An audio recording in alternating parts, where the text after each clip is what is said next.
Thank you, thank you. Welcome back to another Petroglyphs in the Sky UFO show. Hey, how you doing tonight, man? My name is Jeff Lewine. Glad to see you guys all here tonight. And it looks like I picked up some new subscribers on YouTube. Want to say thanks and shout out to you guys. Thanks so much for watching and tuning in and following me. And you know, for you new viewers, you can find me on YouTube, the Phoenix Lights, Petroglyphs in the Sky UFO show. And from there, you can see my past shows. You can see some UFOs that I filmed over the years. And but make sure that you follow me on Facebook also, because there's a lot of new UFOs that I filmed there, and a lot of other things, you know, like photographs of petroglyphs and things like that. So yeah, you know, thank you for all the subscribers, and make sure you hit the like button and you subscribe and you share and you do all that crazy jazz, and I sure do appreciate that. So yeah, you know, we have a great show for you tonight.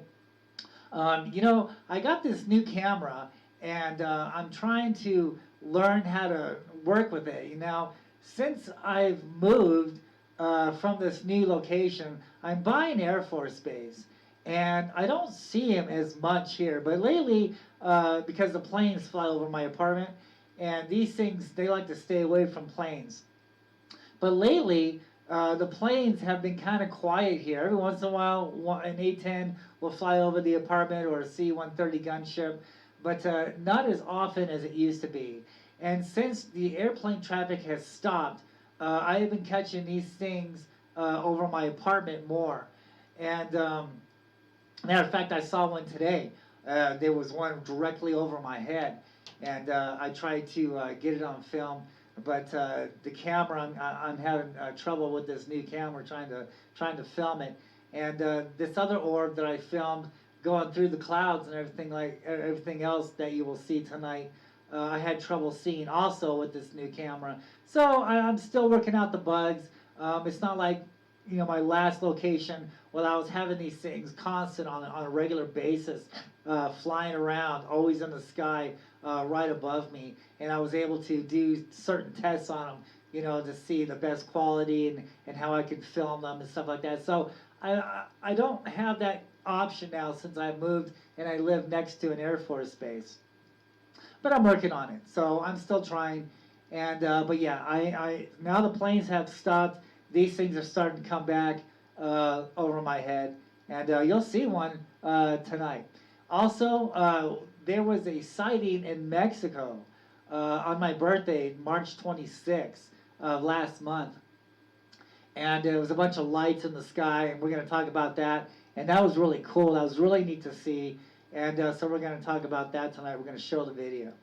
And just want to give a shout out to some of my sponsors. I want to shout out to the Cyber Scams of Australia. They've been working with me for the past few months now. I want to give a shout out to Sean. He's helping me out. So my website is right under this blue sign here, the p9.hostingrod.com/ at petroglyphsinthesky.com/. Now, if that's too much for you, if that's too much for you to type out, my friend Sean from Cyber, he created petroglyphsinthesky.net.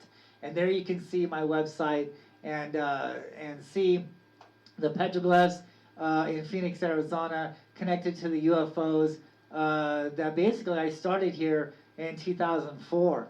And then later in 2005, I discovered and proved that the things that we're seeing in the sky, including the Phoenix lights, are actually carved on the mountains around Phoenix.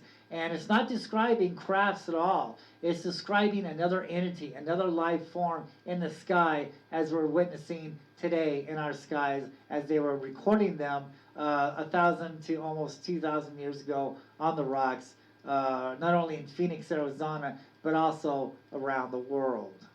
So a big shout out to Cyber. Thanks, guys. Also, you want to go out and check out my book from Neely Worldwide Publishing. You can find the links on my website. You can find it on my Facebook page.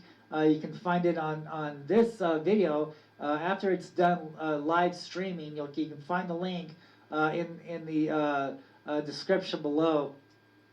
And so yeah, I don't make any money from this. I told the publishers to give my proceeds to the book to the foster kids in Phoenix, Arizona. And so I don't make any money from this. It's all volunteer work. And so it's 15 years of research into this book, another 5 years to get it published. And so yeah, I don't make any money from this.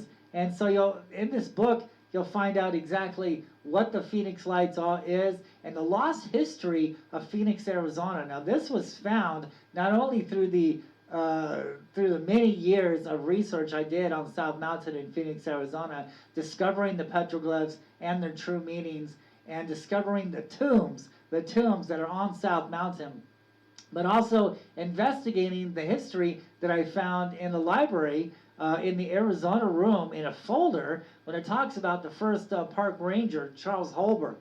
Now, he knew about the tombs on South Mountain. He knew about what these petroglyphs are representing. Not spaceships, if you will, but living entities that were seen in the skies, as far as the Phoenix Lights, orbs, flying serpents, flying snakes, flying entities. And we're going to talk about this.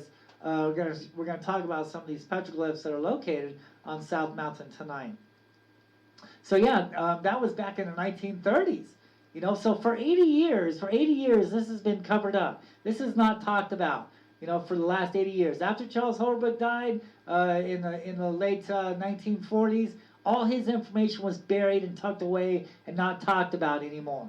But through my research, this 15-year long journey quest of trying to figure out what the Phoenix Lights really is, I discovered the first park ranger, and he's verifying that the tombs that I discovered out there, because he was in charge of protecting the tombs that are filled with gold and other significance on South Mountain, on the mountains there. And not only the Hohokam Indians were there, but also the Mayans.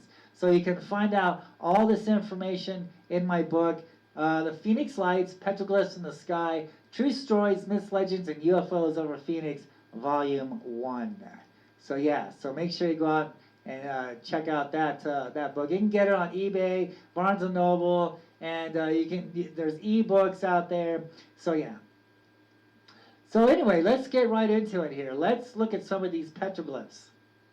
Now, these are all carved on South Mountain. You can find some of these glyphs in my book. So this one here, this one's really interesting. As you can see, this is a guy, and he's actually looking up. He's looking up at what we're seeing in the skies today. He's looking up at an orb or possibly a light. So those of us who have seen these lights firsthand know what I'm talking about. When you see these things, they're kind of pulsating, right? They're pulsating in the sky. And they're actually, they're flickering, they're pulsating. It's like a type of plasma, if you will. They're changing colors. They're orange, they're amber, they're white, right? All right, and I believe that's what this thing is representing, because there's a circle within a circle. Okay, and when you look at these lights, especially like when you can film them, you can really see the pulsating. And when I was filming these Phoenix Lights in 2004, I was using a filter on them, and like a pastel figure filter, and you can actually see it really pulsating, man. It looks really cool, and you can find that on my website and on my YouTube channel. You can find some of my work. I was the first one to actually discover this back in 2005. I did an article for the UFO magazine way before Ancient Aliens TV show was available, way before the UFO Hunter show was available. I was on the mountains doing my investigations, proving that these Phoenix Lights, that these UFOs were actually here before through the petroglyphs. So I wrote an article in 2005 for the UFO magazine.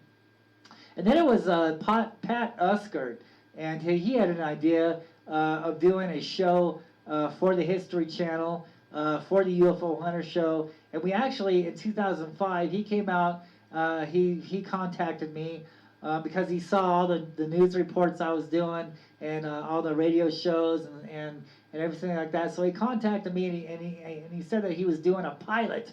He was doing a pilot for the History Channel for the UFO Hunter Show / Ancient Aliens TV series. And so Pat and I actually went up there on South Mountain talking about these things in the sky connected to these petroglyphs that we see on the rocks today.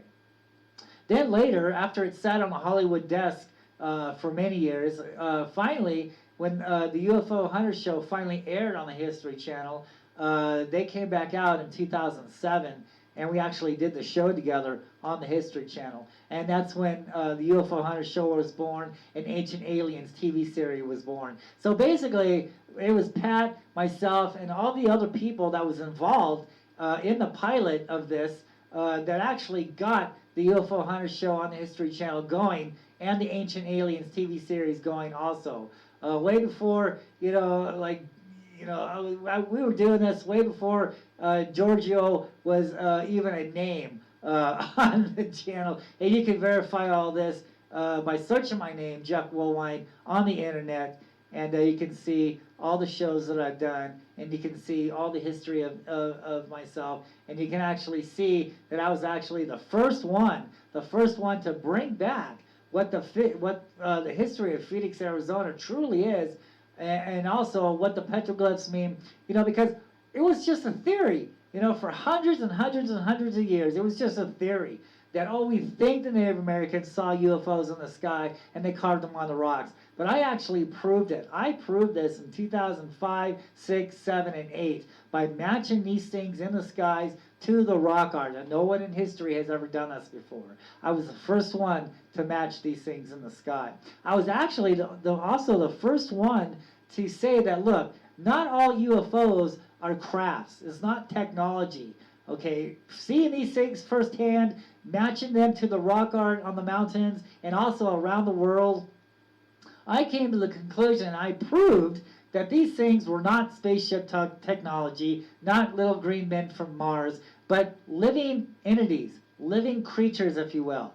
Flying serpents, as we find in Quetzalcoatl, as the flying serpent, the flying feathered serpent in Mexico. Okay, that's the same thing that we have here in Phoenix, Arizona. I mean, hell, the Mayans were here in Phoenix, Arizona, along with the Hohokam. Okay, and I go into this into my book. So I was the first one to bring this to the UFO community. Matter of fact, when I was doing the history show, they told me in 2007, now Jeff, you're filming some bizarre stuff, and the public isn't ready for this yet. Okay, if you're going to talk about these things, don't go saying angels, don't go saying spirits, don't go saying fallen angels, don't go saying Nephilim, okay? The public is not ready for this. If you're going to talk about these things, you need to say the crafts. And I was a little upset with that. And I'm not too sure, if they just didn't want to give me the credit for discovering a new species of life in the sky, in this generation, or not, or what's going on. But now, many, many years later, people are writing me, hey, dude, I saw a flying serpent. I saw these flying orbs. I don't think it's technology. So I was the first one to get this started in the United States, saying, look, dude, this is not crafts, okay? Sure, there might be spaceships out there. I get it. Why not? I have seen some things in the sky that could resemble a craft. But what I really think is really going on here is living entities. This is as far as the Phoenix Lights, these orbs, these snakes, these weird-looking creatures that we're seeing out there that kind of resemble balloons, but don't act like balloons, okay? And you can find out all that information on some of my other stuff on my Facebook page. But yeah, I was the first one to start this. And so, don't let these ancient alien TV shows and all this bullshit crap that you see on cable TV fool you, okay? Because a lot of it is just hearsay, okay? None of that stuff can be proven. What can be proven is the petroglyphs that are carved around the world, okay? And some of these glyphs, as far as like the Egyptians, when it's talking about the giants, we have giant carvings out here in Phoenix, Arizona. Also, and all these strange looking things that we, that are carved, these weird, serpents or lines and crazy things like this, right? That's what we're dealing with. Not what these cable shows are misleading you with spaceships, technology, all this crazy crap. Don't buy into that, all right? And that's what's really going on here, okay? What's really here is living entities, and I proved it. Okay, and it's just unfortunate that, once you prove something, once you have credible evidence, as I have, then the cable shows and the news shows, they stop talking to you. For one, because you've explained it. For two, you can back up everything that you say, not only with the petroglyphs, with the videos, but also the first park ranger of Phoenix, Arizona, backing me up. He's on my side. Everything was confirmed in the Phoenix Library, downtown Phoenix, okay, and all my photographs. Look at my book. Check out my book. Go out there. If you can't get to South Mountain by yourself, on your own, then I bring South Mountain to you through my book. And this is the real history of Phoenix, Arizona. Archaeologists don't talk about this. They cover it up. Matter of fact, they don't even mention about the tombs that are out there. Don't even mention about the Mayans being here. But the first park ranger talks about this back in the 1930s. All right, the petroglyphs depict this. Okay, depict some of the tombs, depict the Mayan art. Okay, so not only do we find Hohokam art out there, but we find the Mayans as well. So yeah, you won't find any of this information except for my investigations and the stuff that you do on your own. Okay, so on my Facebook page and even one of my shows, I talk about the file, which you can find all this information in the downtown Phoenix Library. I had one of my good friends going down there and to verify the folder was still there, because it's been almost 20 years since I've seen the folder. So I wanted to make sure that folder was still there. And yep, the folder's still there. The flyer's still there that talks about the Mayans, talks about what happened to the Hohokam, not because of drought that they left, but because of something else that they left. And I'll leave that little surprise in the book, that you can find out what really happened to the Hohokam, because the archaeologists say, well, it got too hot and they moved somewhere else. That's not possible. If they moved somewhere else, then we would be able to find on where they went. They were here one day, they ruled the desert for 1,000 years, and then one day they just up and disappeared. Why? Archaeologists say they moved away. We can't find any trace of where they went, but the rocks talk about where they went. The Native Americans, who really understand this, knows where they went, and you can find all this information in my book. Here we have another one. This is another one. So spirals, this is a petroglyph on South Mountain. Spirals represent doorways, all right? Doorways for the spirits.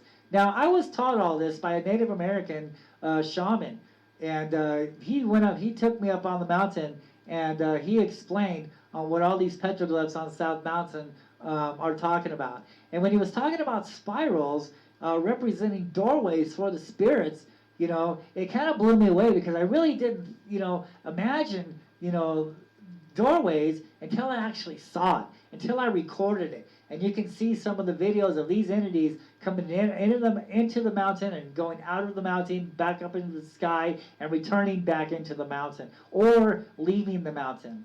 Okay, so yes, it's not a myth, but this is true. This is fact.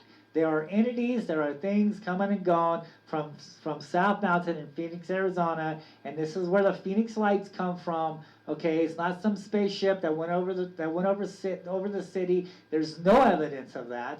Okay, but the only evidence that we have are these lights that are hanging around this energy spot, now known as South Mountain, formerly known by the Native Americans at that time as Mount Sepoa, Mountain of Mercy, okay? Because this was a mountain that was holy. It still is. It's a sacred mountain. Why? Because these entities, the spirits of the earth and sky, are drawn to this mountain. And you have to ask yourself, okay, why? Why is it this mountain, and why certain spots around the earth? Those of you who are sky watchers and UFO researchers, not looking for spaceships, but are actually looking for these lights and these crazy things that we see in the sky, okay? And you actually find out, look, they're appearing in some of the same spots almost all the time. Why is that? Let's look at this mountain now known as South Mountain, formerly known as Mount Zapoa. Let's look at this mountain and examine the facts.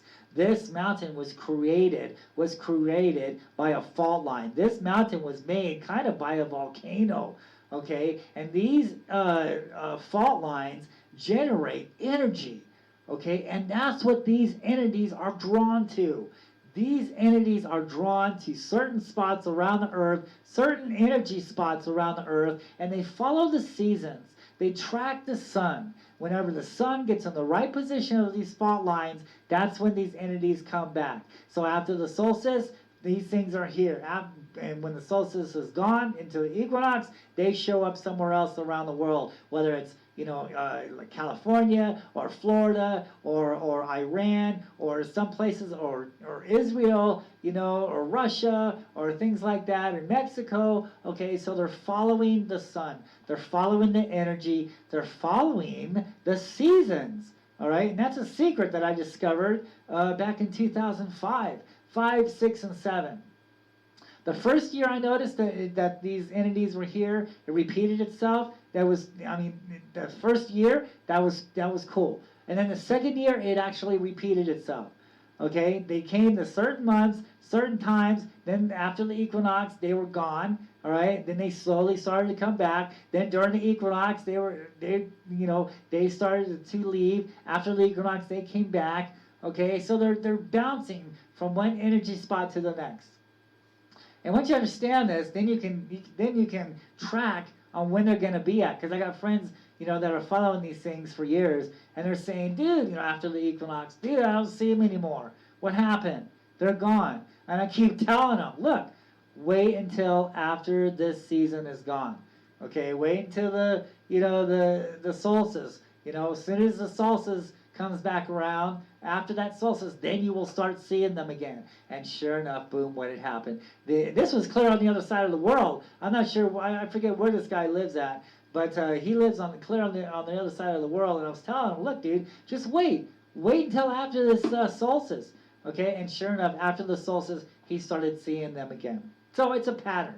They're following the energy, they're following the season. Okay, and so they're actually going in, because they tell that the Native Americans, they tell you, the petroglyphs, they tell you, look, they go into the underworld. These spirals are doorways into the underworld, all right? And it's actually, the underworld, to us, in our perspective, is these fault lines. So they're going down into these fault lines. To the Native Americans, they're going down into the underworld. But in scientific fact, and proven evidence, they're actually going into these fault lines or energy sources, not only like natural energy sources, but also man-made, such as nuclear facilities. I've seen lights over nuclear power plants absorbing the energy from that. And in 2004, these Phoenix lights on the east side of South Mountain, there's a power plant on Ray Road. Those of you who live in Phoenix, Arizona, check out Ray Road. There's a power plant sitting there, and these lights like to hang out right over that power plant during the summer when that power plant is turned on. And actually, later on, when I found an old map from the first pilgrims, they documented where all the canal systems were, where the Hogans were, where all the Indian cities were, the structures. They documented this on a map. And it just so happens that back in the day, where that power plant sits today is where the Hohokam city was. That was the major city for the Hohokam on the east side of South Mountain, right there at that energy spot, right there where that power plant is today, burrow down into that fault line to generate energy and actually attract these Phoenix lights, especially during the summer. So look for these lights on the east side of South Mountain during the summer. Also, like in March, because that's when the March 13th, 1997 spread happened. That was on the west side. So there's energy spots on the west side of Phoenix, Arizona. It didn't go over the city, but right there they gathered between the Estrella Mountain and South Mountain on the west side. They formed a chain link. That's when you see that arc. Okay, in no videos does this arc go over the city. that's something that can't be proven. What can be proven are the lights that's in an arc between South Mountain and the Australia Mountains. And so yeah, they was absorbing the energy from there. And there are a lot of people say, well, it jumped, it went across Arizona. Actually, what these lights were doing, they were jumping from energy spot to energy spot to energy spot. Okay, down through Arizona. But these people saying, oh, it flew over my house and it had windows and people were looking at me, waving to me. Oh my God, the stories just get so crazy over the last over 20 years. It's been over 20 years, but yet not one evidence of any craft going over the city of Phoenix. And the only reason why we have video of what really happened that night is because there were sky watchers ready, waiting for these lights to appear March 13th, 1997. And one of them was named Tom King. Okay, this is the reason why we have these videos. Okay, what actually happened. So they were ready. And why were they ready? Because they were seeing lights days, weeks before. Because these things are here. It's March. Okay, it's a perfect time. January, February, March, April, May, June, July, August. Those are hot months, man, to see these things in Phoenix, Arizona by South Mountain. So Tom King and his people were waiting for these lights, and he just happened to be right there at the right time to catch these things on the west side. So if anything was gonna go over the city of Phoenix, then Tom King and the other people who videotaped these Phoenix lights March 13, 1997 would have filmed this. Don't you think? So no videos, nothing of that, anything going over the city. So what can be credible is lights on the west side of what happened that night. But there has been, I've seen these lights go over my apartment in Phoenix, Arizona. I've seen these lights, flying in the sky, okay? But the thing of it is, this is not a spaceship. This is not, technology. A lot of people think, oh, these lights in a pattern, they must be connected to some ship. No, that's not it at all. Each light is a living entity. You see 5 lights out there, you're looking at 5 living creatures, 5 living entities. Not some cloaked ship, okay? That's what a lot of people just don't understand yet, okay? Because they've been taught all of this for many years, that technology and little gray guys from Alpha Centauri, and all this crazy stuff, but it can't be proven. I haven't seen one video. Okay, I'm a video expert. I'm a video analyst. Okay, I know it's CGI. I have seen these things, these UFO entities firsthand on a regular basis for many years. I've seen them when I was a kid. All right, I just started filming them in 2005 because I started seeing a lot of them and I wanted to find out what was going on. And when I did, I learned that this is not a spaceship. These are living entities. Okay, so back to my point on this rock here, because sometimes I get carried away. And but there's just so much information, so much information that I've learned over the last 20 years. It's just crazy, and it all can be proven. It all can be credible. Okay, it's proven, credible evidence, and yeah, check it out, brother. And so this entity here, we see this spiral. Let's enlarge this video because we don't have a lot of time tonight. And so let's enlarge this video. And so you can barely see this hole here. And then there's a spiral. There's actually a spiral that cars going into this hole. And this man is actually going into this hole. He's going into that doorway for the Indians, into the underworld, to us, into the fault lines to generate the energy. So I believe you can find that in my book, and I know on my Facebook page there's photographs, and that panel. Oh yeah, you can actually, because that's a light and shadow panel also during the equinox and solstice. I go into the equinox and solstice in my book and actually show more of that panel and how the entities are actually around that panel of petroglyphs. Here's another one. Here's in South Mountain. So we have this orb. Okay, and he's got this line, right? All right. So a lot of people will think, oh, it's a balloon. That's a string, dude. Why would the Indians be carving balloons 1,000 years ago when balloons wasn't even around back then? Okay, and this is how these things are getting away with being in our skies. Because sometimes when people see these things, they automatically assume that they're balloons, okay, because they're looking for spaceships. They're not looking for these creatures, all right? They're not looking for these shapeshifter entities that change color and shape, okay? So they're being fooled. They're being, like, they just don't understand what they're looking at. They see a line coming down, and they automatically think that it's a balloon, right? Okay, but this line is actually used for picking things up. And here you can actually see that it's picking up a type of lizard. Okay, so this entity being is picking up this lizard. This UFO orb, this entity has this line coming down, and it's actually picking up this lizard. Now, not only do they pick up like what we're seeing here, because this is a photograph. This is a prehistoric photograph of what took place out there on South Mountain. Okay, they didn't have video cameras back then. They had stone boulders to record something significant in their day, and this is what for us to remember, and the spots where the event took place at. Okay, so when you see petroglyphs in a certain area, that is a written history. That is a photograph of what took place in that area. When you look at the petroglyphs in these areas, you're supposed to look at the whole landscape, because the Native Americans, the artist, is talking about the whole landscape in with the petroglyphs, and that's how one way to understand these petroglyphs. Here again, we have this spiral. Now this is located on Holberg Trail on South Mountain. So you can see a spiral, right? Right. Let's examine the spirals. Let's start off with this spiral. So spirals, this one's going what? Counterclockwise.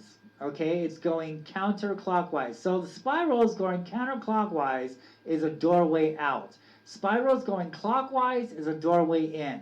Okay, now see how it's ending? Look how the spiral is ending down, and there's actually a crack on the bottom down here. There's actually a crevice.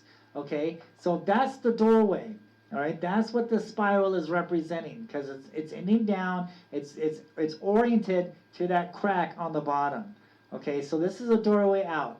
Okay, so if you look at this petroglyph here, look real closely. Okay, we know this is a lizard here, a full-bodied lizard on the right. But look at the middle. Look at the middle between the lizard and the spiral. You can barely see what looks like the same type of lizard. Okay, so what this is actually telling us, that this spirit lizard, this spirit entity, is coming out of the doorway. Now, I understand why the Native Americans call these things spirits. It's because when they go into the doorways, when they're coming out of the sky, they're solid. I verified this. You can see this on some of my videos. They're solid. They're changing shape. They're changing colors. They're coming down on the mountain. And as soon as they get close to those doors, then they start to disappear, right? They look like a ghost. They're like a spirit. You can see through them, okay? And as they start to see through them, then they just absorb themselves into the rocks, okay? Same thing when they come out of the doorways. They're like in spirit form. You can see through them. They're like a ghost. And as they journey upward, then they become more solid. And that's exactly what this petroglyph is depicting. We have a spiral doorway here on the left. We have an entity lizard, an entity being coming out of the doorway, and he's in spirit form. And then as he continues on his journey up, he becomes more solid. And then if you look over here on the bottom right, you can see a man. You can see a man looking up at this. It must have been a huge lizard, dude. It must have been a big lizard entity, because look at the size of the man and look at the size of the lizard. That is how you look at that petroglyph. All right, that's what it is. That's exactly, and and as we're doing live shows, things like this happen.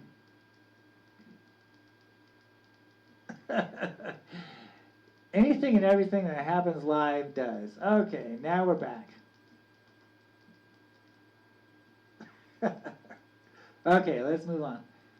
Don't you just love live videos? Okay, so everything is not the way it was. So let's continue to fix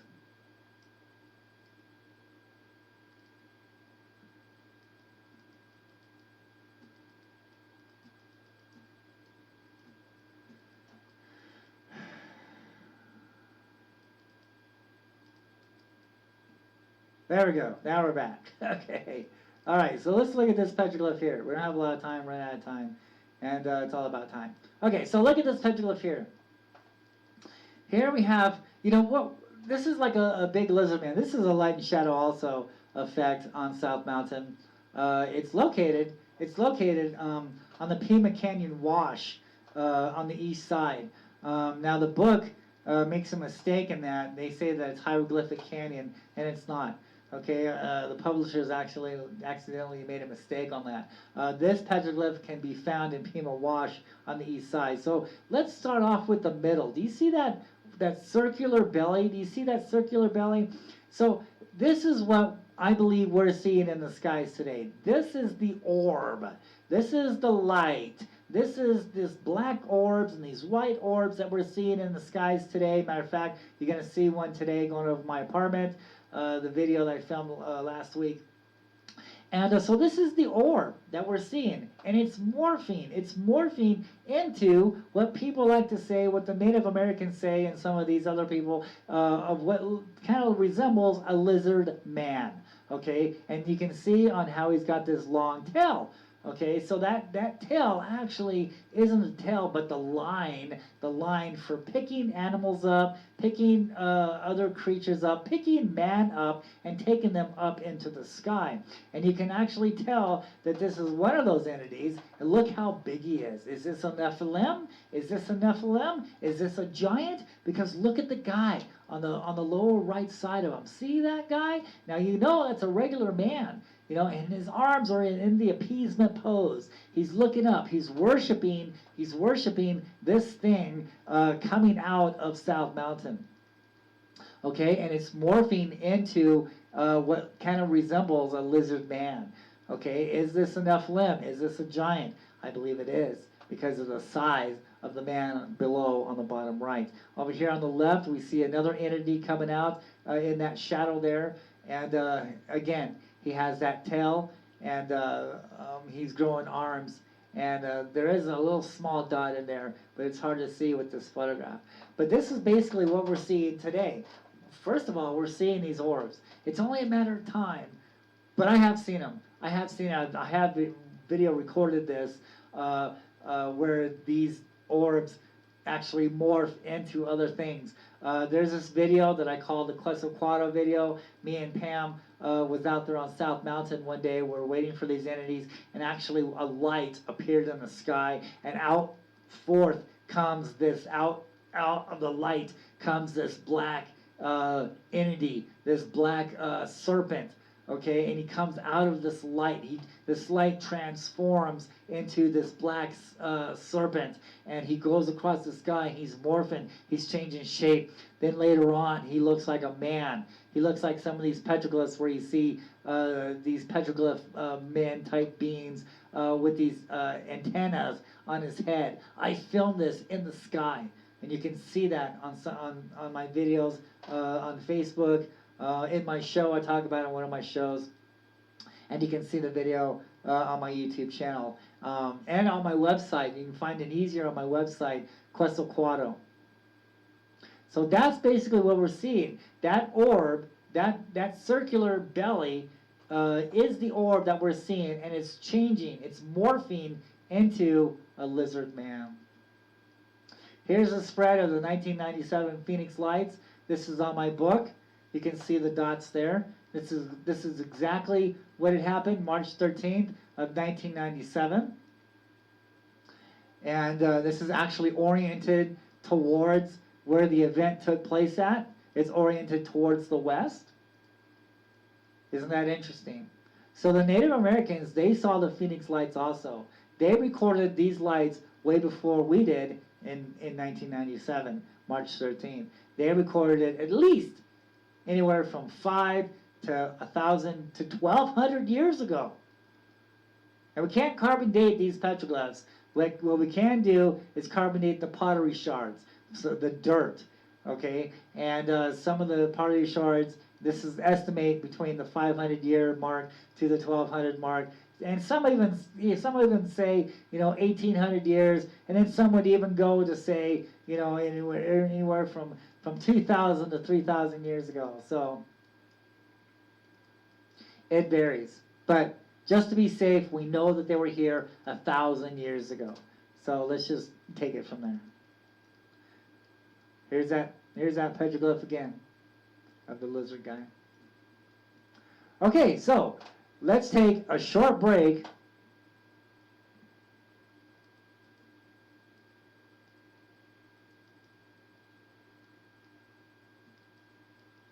And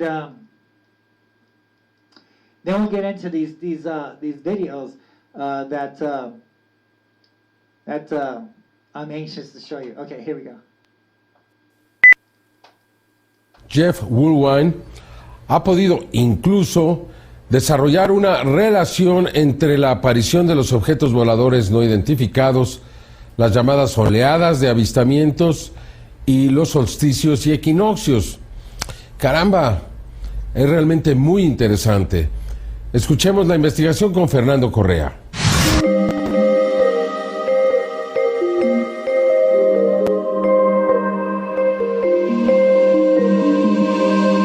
I've been seeing UFOs for like 15 years now, and I just started to investigate them over the last 5 years. Jeff Woolwine, vigilante de ovnis en Phoenix, Arizona, Estados Unidos, ha sido testigo de algunos de los avistamientos más extraordinarios de los últimos años. Objetos misteriosos que no corresponden con la estructura típica de los discos voladores, lo que Jeff clasifica como petroglifos en el cielo, por su parecido con los trazos milenarios que están plasmados en las piedras del desierto de Arizona, donde frecuentemente Jeff Woolwine investiga. El 10 de febrero del 2007 experimentó uno de los avistamientos más impresionantes. Woolwine meditaba en medio del desierto con las piedras. Relata que le hablaba a los petroglifos milenarios preguntándose de qué se trataban los avistamientos experimentados. Y ese mismo día, durante la tarde, avistaría a este extraño objeto definitivamente no identificado. Observe cómo el ovni tiene una protuberancia, una especie de cola en un extremo, un tipo de ovni que posiblemente nunca antes había sido documentado en video. Son múltiples los tipos de ovni que se relacionan con petroglifos y que han sido videograbados por Jeff Woolwine. Tercer Milenio visitó a Jeff en Arizona, donde Woolwine relató a Jaime Maussan que tiene la hipótesis de que esta clase de objetos posiblemente sean entidades biológicas, criaturas aéreas que se están presentando de nuevo en Phoenix porque se acerca el año 2012. Well, this is another species of life above the ocean, on the ground here, that man hasn't seen in a very, very long time. And for some strange reason, over the last 15, 20 years, these things have really been coming out and presenting themselves to us, and it could have everything to do with the year 2012. And you see a relation between Mexico City, especially, and Phoenix? Absolutely, absolutely. With the rock art that I find up there and the stories that I found in the library, it talks about how the Mayans were here and how they brought their religion to Phoenix, Arizona, and they brought the spirits with them. Of course, I think the spirits were already here, but yes, the same things in Mexico are the same things here in Phoenix, Arizona. Then when you see something happening in Mexico, you expect this is going to happen soon here. Right, right. I've been noticing the massive fleets that you guys have been seeing out there, like thousands of them in the sky. Well, it's only a matter of time when Phoenix, Arizona is going to see something to that nature. El 12 de abril del 2009, videograbó una especie de Ebani, un objeto similar a los que frecuentemente han aparecido en la Ciudad de México. Observe cómo este Ebani mantiene su posición tipo boomerang. El 19 de junio de 2009, Jeff logró videograbar una flotilla de objetos oscuros, ovnis misteriosos que atravesaron los cielos de Arizona. Recientemente, el 17 de marzo del 2010, Woolwine videograbó a este misterioso ovni que velozmente atravesó el cielo. Observe la forma extraña del objeto, así como su rapidez respecto a las nubes. Otro más de los misteriosos objetos videograbados por el vigilante Jeff Woolwine. Se trata de avistamientos extraordinarios realizados por un vigilante también extraordinario, el investigador de Arizona, Jeff Woolwine. Informó para Tercer Milenio, Fernando Correa. New at 5, a look back at a mysterious event in the valley. On this day in 1997, strange lights were seen in the sky from Prescott to Tucson, giving UFO believers a lot to talk about. And for the last 12 years, they have been doing a lot of talking about those Phoenix lights. Brandon Klein's in the Information Center with more. Brandon? Phelan, Sue, those Phoenix lights were explained the next day. We were told that they were actually flares, but that does not satisfy the believers. A handful of people here in the valley believe this was a visit from far beyond, and they don't think this is the last. It's pretty incredible once you witness it. To call Jeff Woolwine a believer would be an understatement. He has dedicated his life to researching UFOs. Without that film, I believe that we wouldn't be discussing this topic today. Video cameras are the weapons for UFO activity. The Phoenix lights of 1997 had a big impact on him. Since then, he never misses an opportunity to try to convince people what's out there. Clearly, there wasn't any airplanes dropping these lights out. They simply just seem to pop in the sky and then pop out. Woolwine points to petroglyphs at South Mountain. He believes indigenous tribes also witnessed lights in the sky and drew what they saw. They're prehistoric pictures of something historical that had happened hundreds of years ago. But there are doubters, lots of them. Hikers and bikers at South Mountain say UFO theories are a little out there, so to speak. Military aircraft. Could have been flares. But Woolwine says he'll keep watching the sky, searching for answers. Brandon Klein, 12 News. You are watching the Petroglyphs in the Sky Ultimate UFO Show with your host, Jeff Woolwine. UFO sightings that match Native American rock art from long ago. Only on the Petroglyphs in the Sky Ultimate UFO Show. Tell your friends.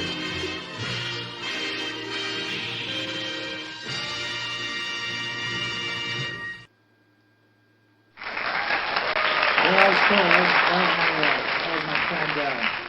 cool. That was my friend Jaime Masson, and so yeah, I did a couple interviews with Jaime over the last years. So that was always cool. Okay, so let's talk about this sighting that happened in Mexico this year on my birthday, March 26th. Now, a lot of these people think that they see these lights in the sky, that they're flares. Okay, but one indication that they're not is because flares. The whole point of flares. Two things. One, to draw the heat seeker missiles off other aircrafts, and also to eliminate the ground below. And so you always see smoke. It doesn't matter. Okay, you always see smoke. Okay, and I've seen flares before. I've seen these A-10 Warhawks dropping flares over David Monson Air Force Base. I've seen all this, and you can always see the smoke. It doesn't matter how they do it. You can always also see the airplane dropping these things out. So you can see the smoke. Okay, and they fall. They drift away from each other. They don't stay in sync, perfectly aligned with each other, or move in different directions, with each other and things like this, right? Okay, that shows intelligence. Okay, that shows that it's not wind blowing these things. It's not gravity, taking them down. It's not a parachute holding them in place. These things are alive. Okay, they're information. Okay, they're not flares, and this is what they do. Just like our military. Our military flies information. So, what about these things, right? These things are information also. But a lot of people mistake this formation as, oh my God, it must be a spaceship, it must be a craft. Okay, no, man, it's not a craft. Each light is the entity, is the being itself. Okay, it's not flares, it's not, a spaceship. And that's what a lot of people, when they see these things in the sky, they think, oh, those are flares. Well, for one, flares don't last that long. These things are in the sky. Look how they're moving. Look how they're in a straight line like that. Okay, so that's clearly showing intelligence, not showing flares or anything man-made. So when you see these things, you know what to look for. Make sure you grab your video camera, not a cell phone, because cell phones just don't capture the quality. You can't zoom in very good.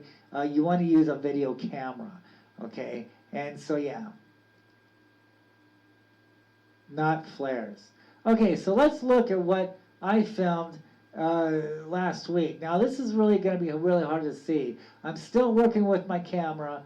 Okay, so I'm still getting used to my camera, and I'll enlarge this here, but you can see the orb. You can see the orb moving across the sky there, right? Now this was filmed, give or take, about 4 days ago, maybe 5 days, I don't know, but it was recent. And then earlier today, I saw another one that I wasn't able to capture on film, and that was right over my apartment complex. So as long as these airplanes stay away from the skies, then I have a better chance of these things coming around for me to try to film them. And that's what I've been doing. I've been going out there lately trying to see if I see any more. So here's a perfect example of what me and my wife saw, Pam, a few days ago. The camera just wouldn't get in focus. I'm still working with this camera. It's still new to me. I'm still trying to figure it all out. And so yeah, but I did the best I could with what I'm working with here. But you can clearly see that thing, there we go, is moving across the sky there.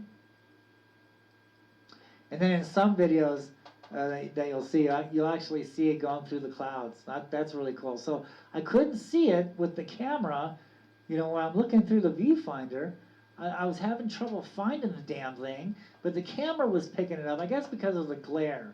The sun glare on the viewfinder was really making it hard for me to zero in on this thing. But I knew that I was in the right direction. I just had the camera pointed in the direction where I knew it was at, and was just praying that it was going to capture it on film. And sometimes you get lucky and you get it, like I did with this one. Yeah, this one's like right over my apartment there. See if we can find it in this one. So here, yeah, I'm looking for it. I see it with my naked eye. I just couldn't find it with the camera. Oh, there it is. There it is. Yeah, there you can see it.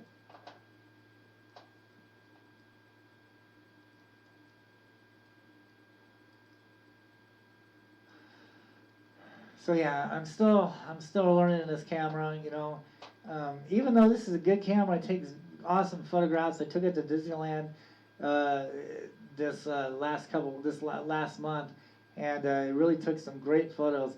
But as far as if these UFOs are high in the sky, there you can see it. You can see it going through the clouds there. Now I lost it. Oh my God, dude. Hopefully we can get better video next time, but you can clearly see it. Where's it at? Let's see if I can find it here. Yeah, so when they're so high like that, and I think it's because of the Air Force Base, it's really hard to get them on film. It's almost impossible to get them on film when they're high like that. Because you see them with your naked eye, but when you try videotaping them, this is why you want to use a video camera and not a cell phone. Because the video cameras, they have better zoom. You can really zoom in on the thing once you find it, But yeah, there you can see it. You can see the orb. It's like a little white dot. And I really like it when there's clouds around, and then you can watch it go through the clouds, and you can actually show that it's not a balloon drifting in the wind, because the clouds are stationary, the clouds aren't moving, but this object is, this thing is, And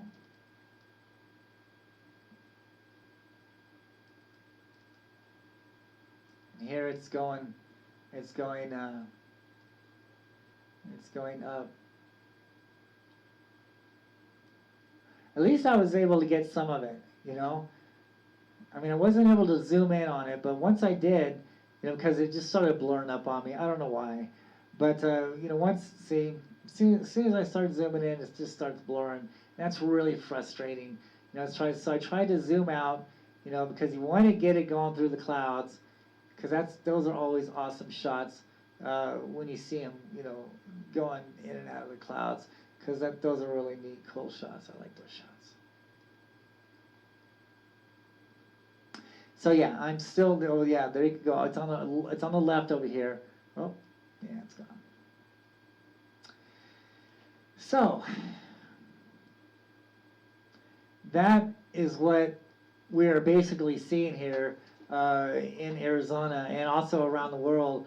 And I'm hoping, that they'll get a little bit closer and I can able to, zoom in more on them, because I have moved. Those of you who've been following me for the past couple of years know that I was sitting in an awesome spot where they were just, right over my head. Clearly, they wanted to be seen, they wanted to be filmed, and I got great shots of these things. But now, because I live by an Air Force base, these things are really high in the sky.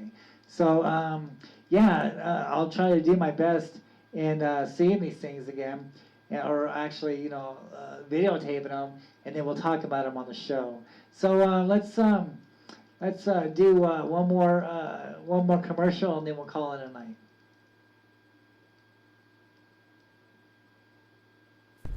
Have you picked up your Phoenix Lights, Petroglyphs in the Sky, True Stories, Myths, Legends, and UFOs over Phoenix, Volume 1?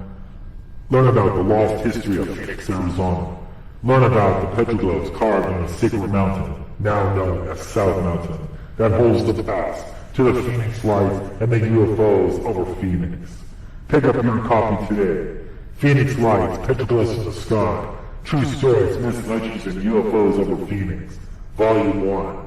Find it on eBay, Barnes & Noble, and any source where books are available at.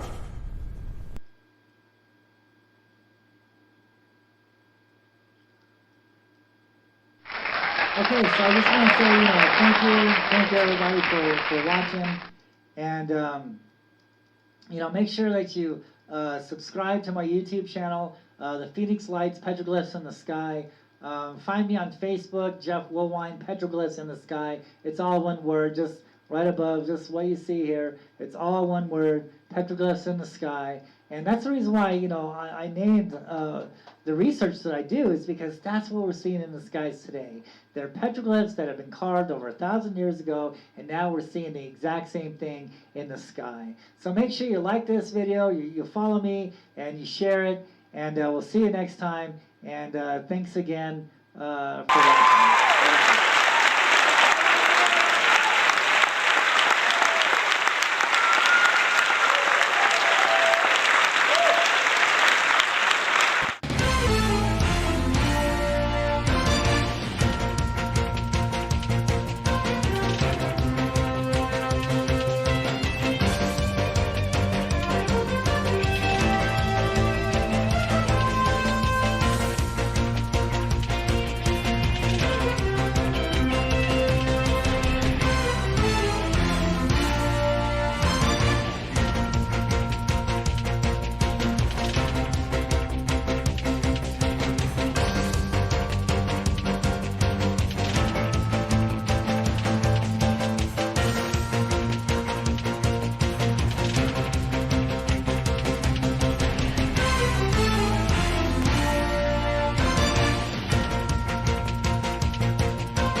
until the next exciting episode, keep your eyes in the skies. You never know what you might see.